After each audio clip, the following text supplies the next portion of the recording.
that comes to you every Monday, Tuesday, Wednesday, and Thursday, hosted by yours truly, the Honorable Priest Isaac. As I say, the shock of the hour is the shock of the mystic vibration, definitely taking you to another level and another heights. Give thanks again for your presence. Give thanks for those who were with us previous night. And hey, let me just even tell you once again for all those who want to be a part of the subscription team. When you subscribe to this program, all you have to do is to contact us via the email. That is Priest Isaac, Priest ISAAC27 at gmail.com, and just, ensure that you get all the information every day. Listen, man, this is the shock of the hour, eh? This is approximately an hour program. And I'm going to tell you, even if I got to say it myself, I don't think you can get a better hour anywhere in media. Yeah, you can listen to the news and get some information that I may not have. Yeah, you could listen to a nice lecture. I'm not Mr. Professor of everything. Come on, you know that. Of course, you could listen to a nice meditational, conversation. There's so many things, and I would like to get a piece of that too. But I'm telling you, when it comes to the information, the inspiration, and listen, the diversity. Let me be clear here. The diversity when it comes to the topics, you just gotta admit it, man. We don't come here preaching religion. We don't come here preaching one thing and say, well, if you don't follow this, this is how it's going to end up.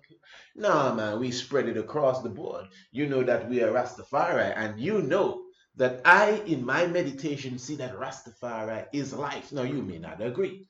So everything encompasses Rastafari to me because I'm a life being. So even if we're talking about chlorophyll, to me, we're talking about Rastafari. If we're talking about the cycle of the sun, to me, we're talking about Rastafari.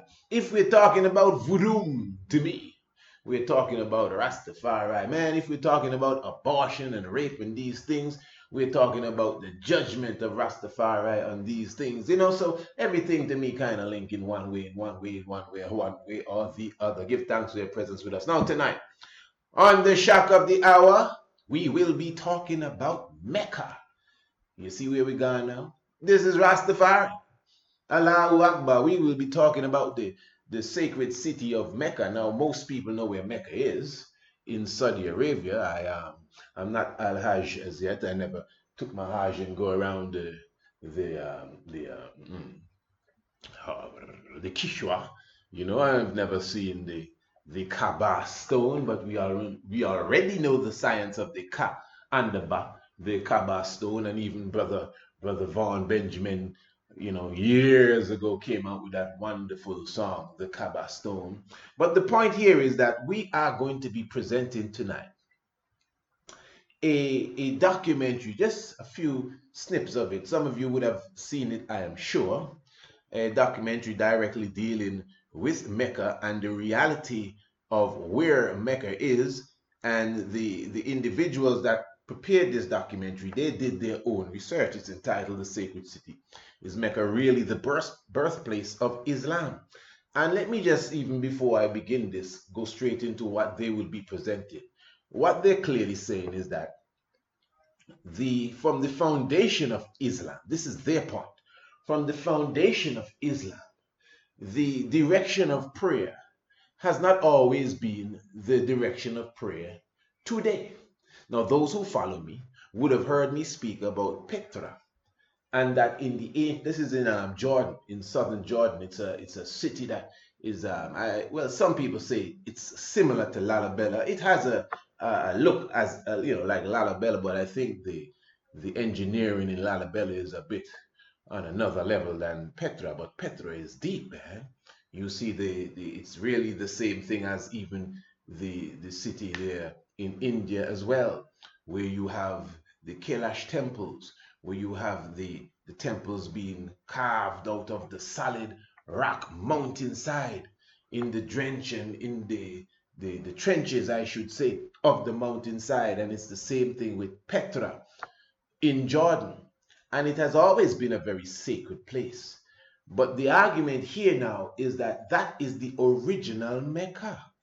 Hear me good.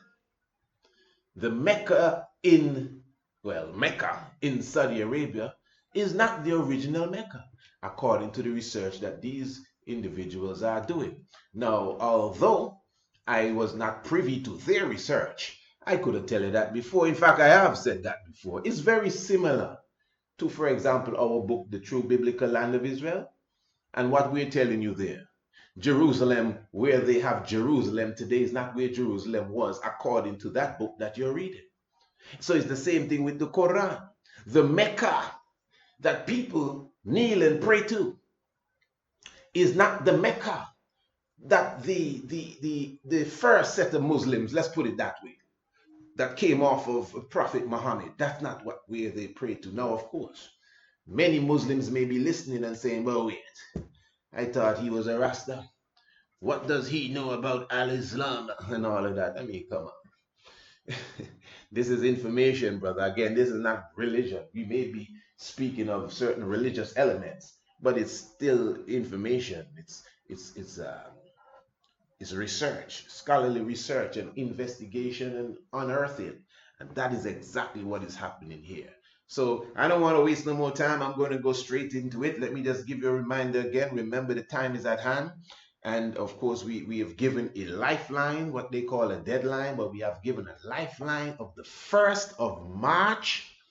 Very important. And you don't have to wait until the 1st of March because, again, the space is limited. What is he talking about? I'm talking about the spring equinox. I mean, where have you been? The spring equinox this year, 2020, from the 18th to the 22nd day of March, right here in Antigua. I'm talking about in Anu, in Wadadli.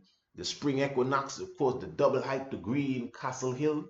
And remember that we are also even, putting together a package. Well, the package is already put together.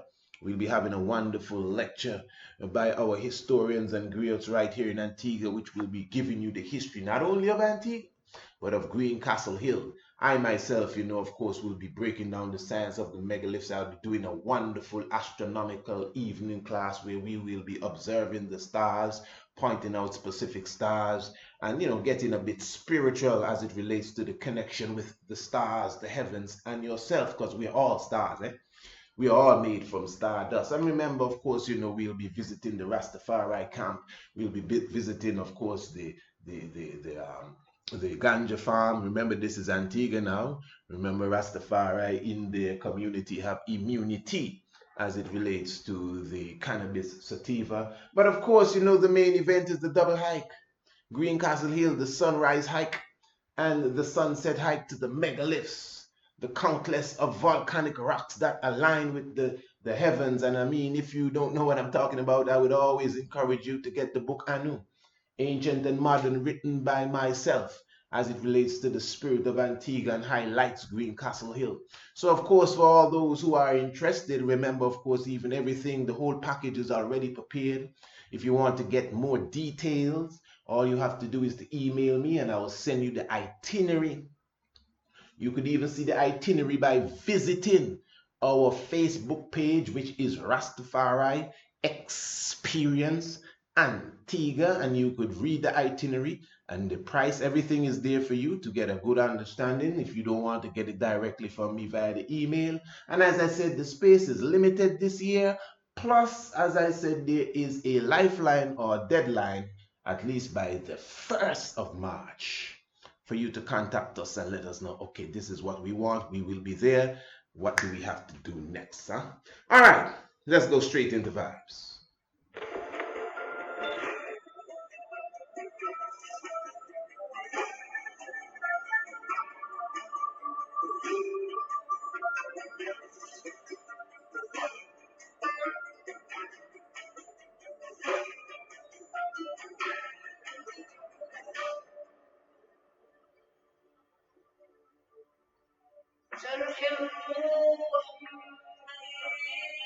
Five times a day, every day, over 1 billion Muslims bow down and recite a prayer to Allah, given to them by Muhammad, their prophet.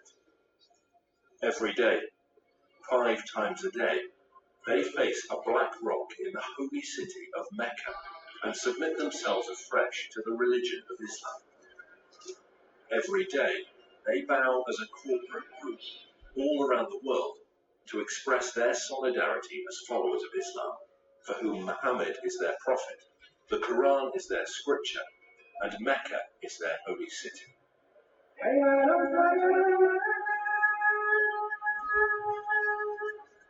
However, as archaeological discoveries are beginning to point to a different story, scholars are seriously examining and challenging the facts about the founding of Islam. And if they're right, how will it affect Muslims today? We have tools at our disposal that have never been available before.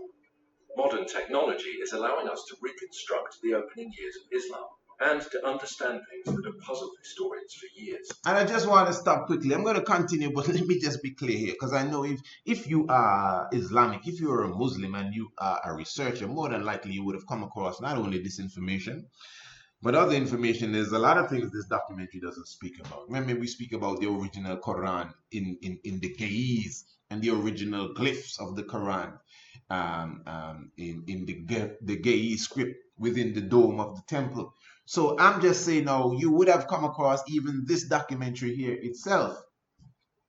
And I'm saying now, as it relates to Islam, me personally, clearly, as the man that just spoke there, saying that they need to look again and revisit the evidence that we have.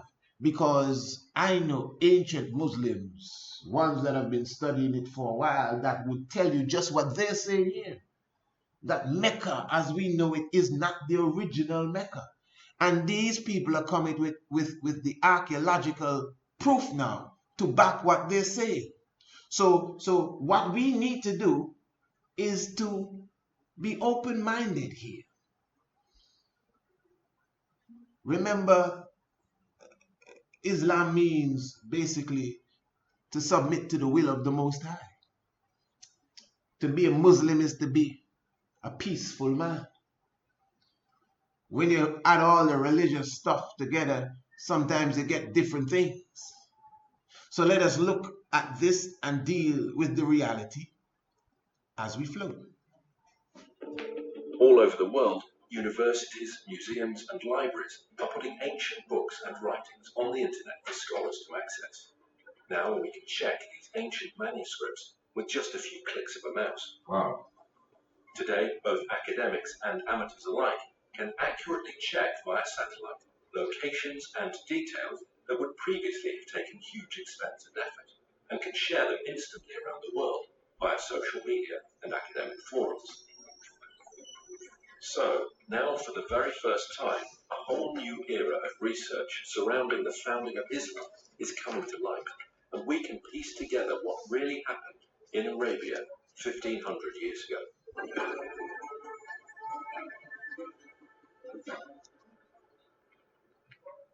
Writer and historian Dan Gibson has lived most of his life in the Middle East.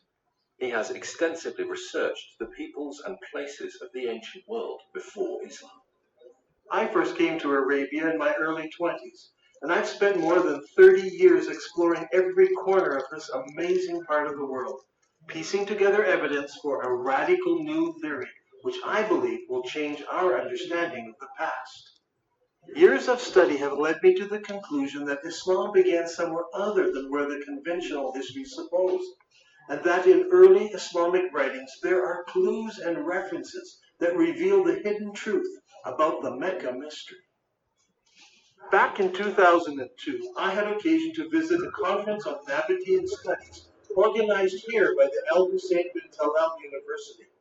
During the conference, I had occasion to speak with leading archaeologists from Saudi Arabia and from Jordan. I asked them specifically about the archaeological record in Mecca. While not wishing to be named or quoted, they admitted that there was no archaeological record in Mecca before 800 AD. I wonder if you're following him good. Let us continue. I had expected them to defend the opinion that Mecca was a walled city with houses and gardens and public buildings and temples. They said no, there was nothing like that there. Did you know that the name Mecca is mentioned only once in the whole Quran? Muslim scholars link other names with Mecca, names such as the Forbidden Gathering Place, or the Holy House, or the place of Becca, or weeping. All of these terms are universally associated with Mecca today. Nevertheless, the Quran itself does not tell us in so many words that these all refer to Mecca. Muslim scholars see no reason to debate this. But in recent years, some historians have raised questions. They have noted that Mecca was a barren place and not located on the ancient caravan route. So you're picking up what he's saying there. He's dealing with archaeology, historians, and scientists, and the evidence is not really coming together to prove that where we call Mecca is Mecca. Now, the depths of it, is important for us to gather exactly where we're going here. People have imagined that the caravans carried incense, spice, and other exotic goods. But according to recent research, by the time of Muhammad, the age of frankincense was now long over, and the Arabs engaged in a trade of leather and clothing, hardly items that could have sustained a large city that was described as the mother of all cities and the center of the trade route. Look at this map. Where do all of the trade routes intersect? There are 3 places in northern Arabia that could be described as the center of the trade route. What is interesting is that Mecca was not even a stopping place because it was not even located on the caravan route. In this film, we will find out why there is a total lack of archaeology in Mecca from the time of the Prophet Muhammad, why descriptions of Mecca do not tally with the landscape, and how an early Islamic civil war altered the truth about Islam. While Muslims all over the world believed that their holy city and their founding leaders all lived in Mecca, in Saudi Arabia, Dan Gibson believes the evidence actually points elsewhere. During my studies of Arabian history, I've come across evidence that points not to Mecca, but to northern Arabia as the founding place of Islam. Up until now, no one has ever questioned that Mecca is the holy city of Islam. Every Muslim believes that he should pray towards the Black Rock in Mecca. But years of study and countless trips to all parts of the Arabian Peninsula have led me to a radical new understanding of Islamic history. I believe that in the process of understanding Islamic history, a fundamental error has been made. It wasn't a deliberate falsehood, it was just a misunderstanding of what happened during the founding years of Islam. So later Islamic writers corrected what they thought was an error in earlier histories when it was actually the truth. Is it possible that over 1 billion people who follow the religion of Islam misunderstand how and where their religion began? And let me say, they have people that are dogmatic in every religion and belief. And well, Islam for sure. Not even dogmatic, fanatic, extremists. I ain't got nothing wrong with being an extremist, eh? Yeah, you just go to the extreme of whatever you believe. You understand? So I'm just showing you, for those who are listening, especially if you are Al-Islam, remember you're dealing with what is considered a giant world religion, one of the biggest or largest religions on the planet. So it's full with misinformation. The history of it has been conscried. You know that. You should know that. Because your version is not the only version. Some other fella is going to say, no, he has it wrong, and yet still everybody says Allahu Akbar. And this is why it's important when we try to blend history and religion together. You know what I mean? It's good to, even history itself. Some of us believe religion is belief and history is the fact. History itself has been conscried. We know that. I mean, history outside of religion has been conscried and mixed up. And even outright lies. So this is why it takes some diligent searching, not just following what people say, to find the truth. And if so, what implications does this evidence have for the average Muslim who wants to follow the instructions of Muhammad, his prophet? We are going to have to examine a time in history and a setting that few of us understand. For centuries, the histories of the classical world and Middle East empires have been discussed, but little effort has been given to the history of Arabia. This ignorance is true not just of the West, but also of the Arabs themselves. لها أسوار مدينة يعني كبيرة معروف. The Prophet Muhammad would go forth for his affairs and journey far afield until he reached the glens of Mecca and the beds of its valleys. Aisha, Muhammad's wife, mentioned that one of the men was longing for Mecca. Would that I would stay overnight in a valley filled with various kinds of grass. Key point. When we came to Mecca, we saw a town blessed with water and trees. And delighted with it, we settled there. Key point. Al-Bukhari speaks of a prisoner who was eating grapes while he was chained in irons. And he says, this was not the time of fruit in Mecca. It's hard to believe that these things were written about Mecca. The area around Mecca is all rocks and desert. Mecca averages less than 10 centimeters of rain per year. With its extremely hot temperatures and barren conditions, this is scarcely enough to grow any vegetation at all, let alone grow enough food to support a large population. Yet the holy city of Islam is described as having fields with trees and grass and soil. But there's no cultivatable land near Mecca. It doesn't match the ancient descriptions. Ibn Ashaq mentions that the people of Mecca were reluctant to cut down trees in the sacred area. The presence of trees and plants in ancient times can be easily tested by the presence of spores and pollen in undisturbed ancient soil. To date, there is no record of trees having ever existed in ancient Mecca. Another puzzle is that the city of Mecca is missing on all early maps of Arabia. One would expect that a major merchant city would be mentioned on early maps, but not one shows Mecca before the time of Islam. Over the years, I have gathered copies of many ancient maps of Arabia. I have diligently translated them, but never once did I find Mecca mentioned on a map before Islam. Did you know that the name Mecca does not appear in any literature prior to 740 AD? That's 120 years after the founding of Islam. Don't you find it puzzling that for the first 120 years of Islamic history, none of the surrounding nations knew anything about the existence of Mecca?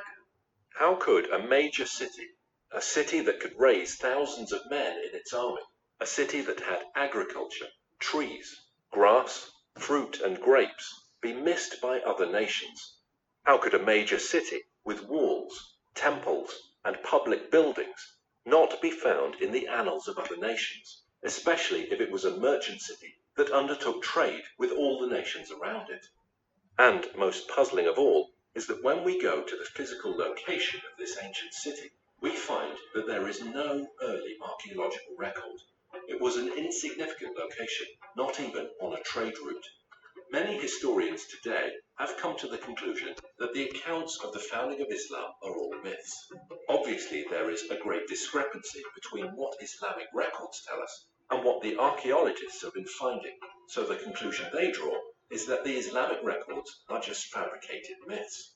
In my years of study, I have become convinced that the early records are not myths, but that they refer to another location that fits all of these descriptions. I believe that Muhammad was born and raised in another place, and that Muslims are facing the wrong direction when they pray. According to commonly accepted Islamic history, the Kaaba was a major shrine in the city of Mecca and the focus of pilgrimage in Arabia. A good starting place might be studying the pilgrimage before the founding of Islam. Location could be considered as sacred. It would have a precinct where people could gather, even with their enemies, and be safe, because violence was forbidden in the sacred precincts. When tourists enter the majestic beauty of Wadi Rum here in southern Jordan, they're so often taken up with the exquisite beauty of this valley and the rugged mountains that they miss a temple dedicated to the goddess Lat, or Alat as some call her. This Nabatean temple had a sacred area. It was located in front of the temple, with the mountains marking off the sacred area. Before Islam, Arabs were divided into many groups. They worshipped different gods and often fought amongst themselves over tribal issues. The one thing that held them together was the pilgrimage to a common ancient meeting place. Listen. The Quran calls this Masjid al-Haram. That's a very important point, eh? Masjid al-Haram. This is supposed to be Mecca, eh? Or the forbidden gathering place. Mecca. Masjid means gathering and is translated mosque today. Petra. Before Islam, there were no mosques, so the masjid was simply a gathering place. The forbidden gathering place was a sacred place of refuge and security, where regular activities ceased and violence was forbidden, or haram. The concept of haram, or forbidden, is very strong in Islam. في القرآن ذكر المسجد الحرام، والمسجد الحرام في المدينة الإسلامية المقدسة، ويعتبر المسجد الحرام وما حواليه من المدن هو منطقة محرمة. Allah has made Mecca a sacred sanctuary, and it was a sanctuary before and will be so after. None is allowed to uproot its shrubs, or cut its trees, or hunt its game. So we have two descriptions of the original holy city of Islam. It was a haram place where killing was forbidden, and it was the focus of the pilgrimage for many centuries before the founding of Islam. Now look here, much of the graffiti found throughout the Negev and southern Jordan was written by people on pilgrimage to the ancient city of Petra in southern Jordan. Thousands of people scratched their names and messages on rocks as they made their way to Petra for pilgrimage. Okay, so you see the information coming out there. This creates a problem for us. Mecca is unknown in maps and literature before and during the rise of Islam. The descriptions, such as the center of the trade route, the mother of all cities, and the focal point of the ancient pilgrimage, It's serious stuff, my brothers and sisters. This is what I'm saying. The information is extremely key. The descriptions, such as the center of the trade route, the mother of all cities, and the focal point of the ancient pilgrimage, do not fit. How can we solve this? The answer to that comes from Islam itself. المساجد في الوقت الحاضر تتجه كلها صوب القبلة، صوب الكعبة، وهناك مكان في المسجد يسمى المحراب الذي الإمام يوقف فيه يصلي يقود المصلين، ولكن في الأيام الماضية ما كان موجود هذا المحراب، ولكن كان في حائط يتجه صوب القبلة، كان المبنى بالكامل مبني باتجاه صوب القبلة. In Islam, it is universally understood that the Qibla is towards Mecca and Saudi Arabia. No one questions the direction of the Qibla today. However, the Quran tells Muslims they have a Qibla. The text of the Quran does not give the name of the city to which prayer was originally made. It only mentions Masjid al-Haram, or the forbidden gathering. Exactly. Muslims believe they originally prayed towards Jerusalem. According to Islamic sources, in 624 AD, Muhammad changed the Qibla to Mecca. Muhammad revealed this in Surah 2 of the Quran. Thus we appointed the Qibla to you. Indeed, it was a momentous change, except to those guided by Allah. Allah would never make your faith of no effect. Now, shall we turn you to a Qibla that shall please you? Turn then your face in the direction of the Masjid al-Haram. Wherever you are, turn your faces in that direction. As a historian of the Arabian Peninsula, I've always been interested in finding the location of the original Qibla. What direction did Muhammad pray towards before the Qibla was changed? Was it Jerusalem, as some claim? Was it Syria, as some claim? Or was it some other direction? If we were to do this study 100 years ago, it would require an incredible amount of work and research. We would have to travel the world searching ancient sites to find the earliest mosques in Islam. Now, in a few moments, we can do what used to take a lifetime. Google Earth lets us look down on sites from space, and websites like ArcNet can combine the research of hundreds of students and professors. We can examine structures based on various criteria. We choose Islamic buildings, arrange them by date into a chronological list, then determine when they were constructed, check their Qibla direction by using Google Earth, and collate this to determine when the Qibla direction changed towards Mecca. You hear that? This will give us solid data to work with. Now, determining the Qibla direction is not an exact science. Some of the early mosques like this one are not exactly square, so researchers need to find the Qibla wall and project 90 degrees from that wall. Because early buildings were not square, we cannot use the side walls or the back walls.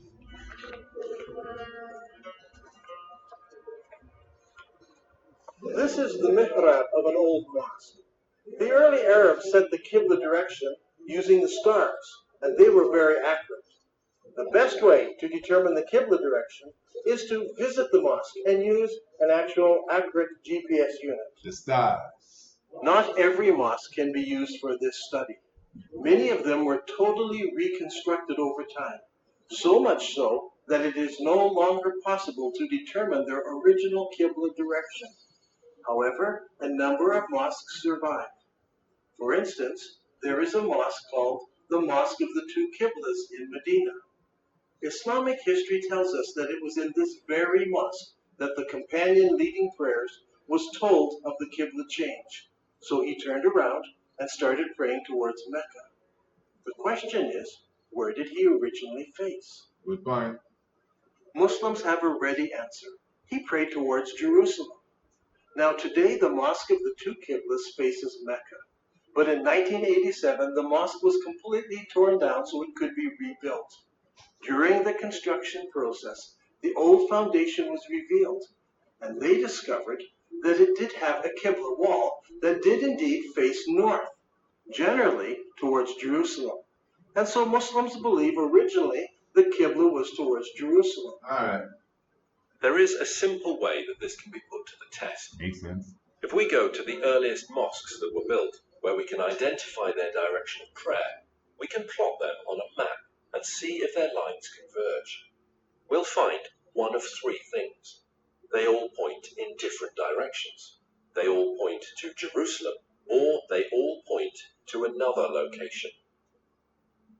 After the Mosque of the Two Qiblas in Saudi Arabia, there are a further 11 early surviving mosques that we can research. These are located in China, Egypt, southern Jordan, Lebanon, central Jordan, Yemen, Israel, Iraq, Jerusalem, West Bank, and lastly Lebanon. So if we go in the order that they were built, the second surviving mosque was built in Guangzhou, China. Guangzhou is the modern name for what was known as the city of Canton. When Marco Polo reached this city in 1300 AD, he discovered over 100,000 Arab and Persian merchants living there. You see, the Arabs had been trading with the Chinese for hundreds and hundreds of years. This is all well documented. And so Abu Waqas, an uncle of Muhammad, traveled to China on a trade mission. And according to Chinese manuscripts, he built a mosque for the Arabs in Canton in 627 AD, or 6 years after the founding of Islam. I personally examined this mosque and used a GPS unit to determine the mosque's Qibla direction. What I found was surprising. This mosque does not face Mecca. It faces 12 degrees north of Mecca, meaning that it does not face Jerusalem either. Its Qibla passes south of Jerusalem. The next mosque was built in 641 AD, about 20 years after the founding of Islam, in the town of Fustat, just outside of Cairo. This mosque was rebuilt and enlarged several times, so that today the original foundation is no longer evident. However, a description of the original ground plan of the mosque survives, and the Islamic records tell us that the first Qibla pointed east, and later had to be corrected towards the south, towards Mecca. The next surviving Islamic building is the Umayyad Palace, built here at Humayma in southern Jordan. Around 700 AD, or about 80 years after the founding of Islam, the Abbas family built a large manor house here. This house had no special mosque area. Rather, the faithful would line up here in the courtyard to pray. This house has Qibla direction, but it is not towards Jerusalem. The following year, a new mosque was built in Baalbek in Lebanon. Notice that its Qibla does not point to Mecca. 1 year later, the Umayyads built a large and impressive mosque here on the citadel in Amman, Jordan. This mosque points south. Mecca is over there. A couple of years after this, in 705 AD, or 84 years after the founding of Islam, Muslims constructed the Great Mosque of Sana'a in the capital city of Yemen. While this mosque points in the general direction of Mecca, it actually points to the west of Jerusalem. The following year, in 706 AD, the Umayyad Muslim rulers built Khirbat al-Minya, a large palace complex in Israel on the shores of Galilee. This palace complex had a specific room used as a mosque. According to the inscription set into a gateway, it was built 87 years after the founding of Islam by the Muslim ruler Al-Walid. This building and its mosque do not face Jerusalem. That same year, the Muslims also built the Wasit Mosque in Iraq. Originally, archaeologists claimed that this mosque pointed to Jerusalem. However, further research has shown that this mosque points south of Jerusalem. The next mosque is the Al-Aqsa Mosque in Jerusalem itself. This mosque is not the temple dome, but rather the old mosque to the south of the dome. This mosque is already in Jerusalem, but it also has a Qibla, and it does not point to Mecca. The next mosque we come to was built in 724 AD, 103 years after the founding of Islam. This is the Khirbat al-Mafja Mosque near Jericho in the Jordan Valley. This palace was built near the end of the Umayyad dynasty. By looking at the floor plan, we can see that the palace and its mosque faced south rather than towards Mecca. That same year, a mosque was built at Anja, about 58 kilometers from Beirut. It was built near the end of the Umayyad period, and no more than 30 years later, it fell into ruins and eventually was abandoned. Since it was never rebuilt, we can easily determine the Qibla direction, which does not point towards Mecca or Jerusalem.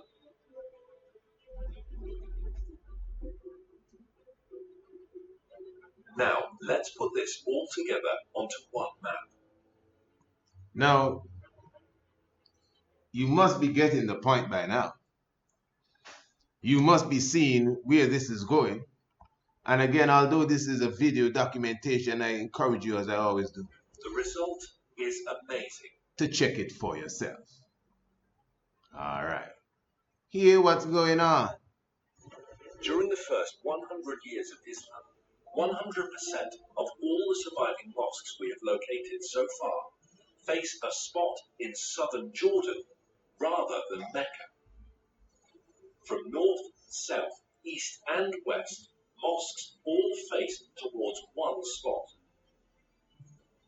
This isn't some small error in determining the Qibla direction. They all specifically point to just one place. Directly under this point is the ancient city of Petra. This is a city that is well known to us today. It is a popular tourist site. Tourists come from all over the world to marvel at the great temples and the monuments in the city. Could it be that Petra is the mother of all cities described in the Quran? It was the focus of the ancient Arab pilgrimage. So could Petra also be the birthplace of Muhammad and the founding city of Islam? لا قريب يعني أنت تقول إن البتراء لكن البخاري يقول لنا هي القدس فشلون تبي نفكر في هذا الأمر شلون تبينا نقبل هذا الشيء البخاري قال لنا القدس. Every good Muslim tells me that Muslims used to pray towards Jerusalem. Every good Muslim tells me that Muslims used to pray towards Jerusalem. They know this because Bukhari tells them this. And I agree, Bukhari says it was Jerusalem. But Bukhari is writing some 200 years after Muhammad, and he's writing more than 100 years after the Qibla change took place. So he's not an eyewitness. He's just collecting what people are remembering. And he actually notes several conflicting ideas that were circulating at the time. While some people were offering morning prayer at Qibla, a man came to them and said, "A Quranic order has been revealed to Allah's apostle tonight, that he should face the Kaaba at Mecca. So you too should turn your faces towards it." At that moment, their faces were towards Syria. And on hearing this, they turned towards the Kaaba at Mecca. I believe that originally Muhammad, while living in Medina, prayed north towards Petra, which was in the Roman province of Syria. By the time Bukhari was collecting his stories, people had forgotten Petra, and everyone remembered that their great-grandparents prayed towards Syria. then القرآن يقول له مسجد الحرام في مكة. يا ترى مكة وين موقعها الحقيقي؟ Those who bring up the argument about Mecca raise an interesting point. I agree that in Islamic literature, the name Mecca is synonymous with the first holy city of Islam. When Muhammad was a young man, the people decided to rebuild the Kaaba. In the rubble, they found several building blocks with inscriptions written in Syriac, the language of the Nabateans. They found a Jew who could translate it for them. "I am Allah, the Lord of Bika. I created it on the day that I created heaven and earth, and formed the sun and moon, and I surrounded it with 7 pious angels. It will stand whilst its 2 mountains stand, as a blessing to its people with milk and water." The word Mecca is an ancient Semitic word which means to weep or lament. If a location was assigned the title Mecca, it would mean the place of weeping. The name Mecca has never been used of Jerusalem. It appears only once in the Bible in Psalm 84. Here it is used in reference to a valley of weeping. But the Quran also speaks of a valley of weeping, where Hagar was weeping over Ishmael. The Quran places this story in Mecca, which is the early name for the place where the Kaaba was built. Surely this location was not Jerusalem, which is built on top of a mountain and not in a valley. I think the answer is quite simple.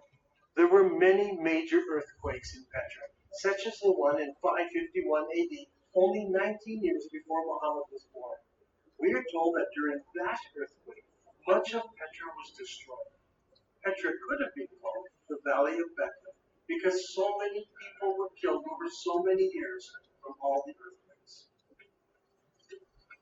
If Petra is the holy city of Islam, then there should be evidence of Muhammad's tribe, the Quraysh, around Petra.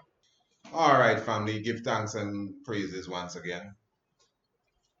Yeah, man, I serve Lord and Master. Now, you see, as I said, this is very interesting.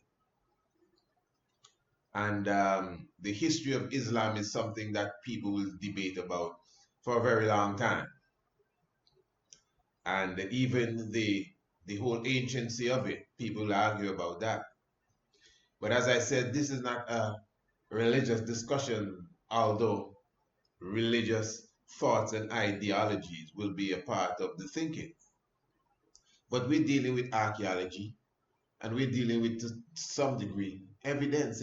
Because listen, and why I say some degree, because it is easy to say, man, you believe that Muhammad exists, and man, this is a made-up religion, and the Pope made this religion up. I hear people say all kinds of things. This is what I'm saying, brothers and sisters. You see, when you hear me talk about the true biblical land of Israel, and that the land of Africa plus Arabia is the land of Israel according to the Bible, you hear people jump up with, hey, listen, man, the King James Version, and, where did the Bible originally come from? And they try all sorts of things. And I always stop them and say, hey, to be honest, a lot of the things that you are pontificating, I actually agree with you.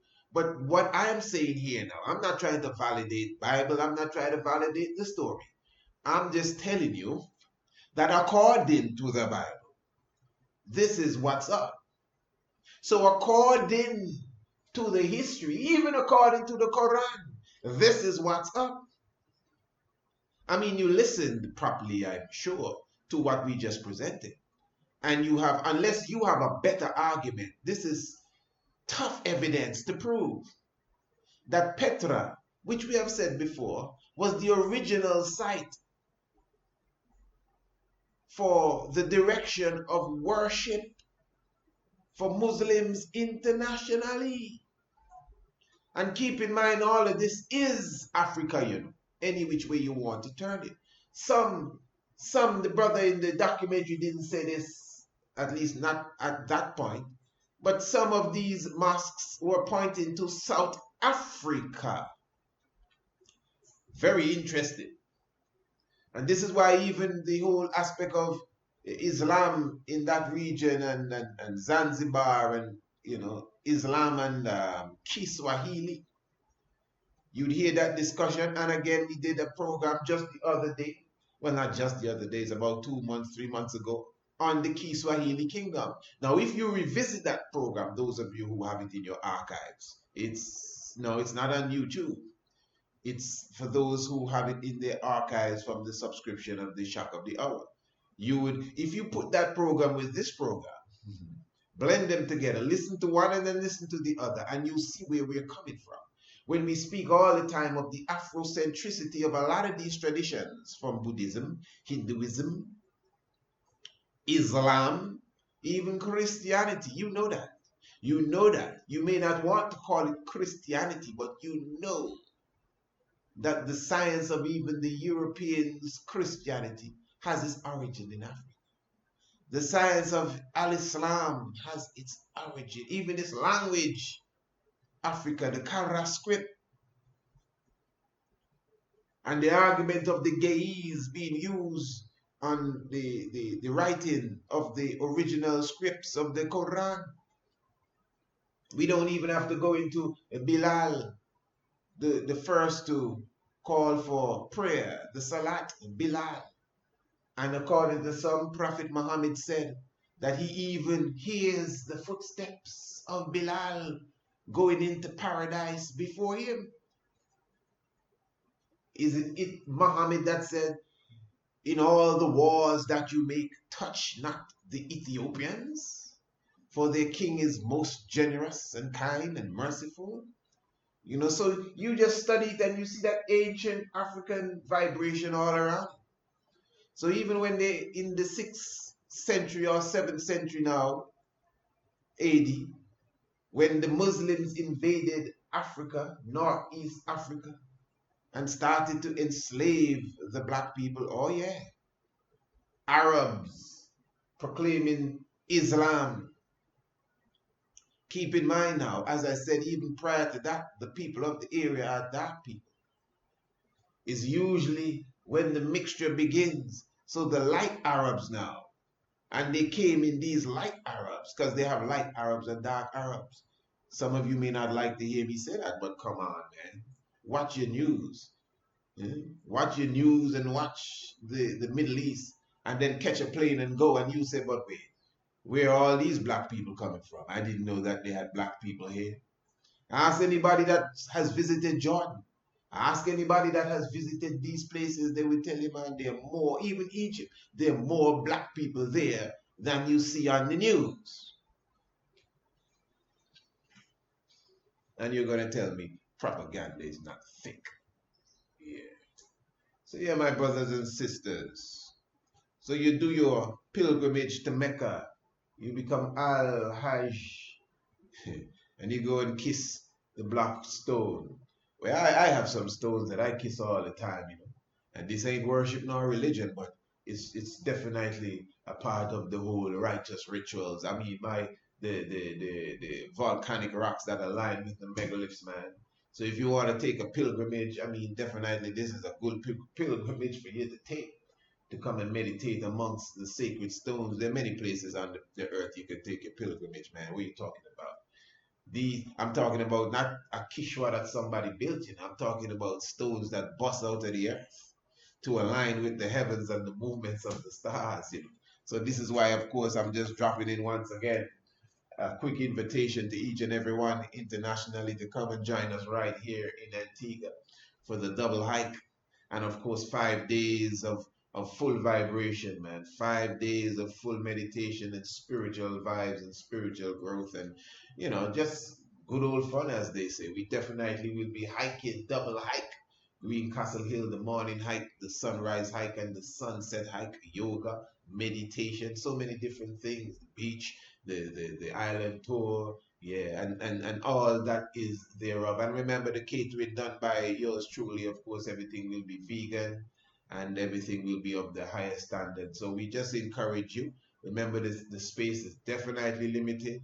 The full package is already prepared, accommodations, everything. All you have to do is contact us and we give you all the information, or you could visit our Facebook page, which is Rastafari Experience Antigua, and all the information will be right there for you. Or as I said, email me, Priest Isaac, Priest 27 at gmail.com, and therewith also I could definitely fill you up with the information of exactly what it is that you need, what is required of you for this venture. This year, the 21st to the 23rd is the what they call the solstice, the equinox, pardon me, within March. And as I said in that previous documentary I just put up on YouTube, that is how you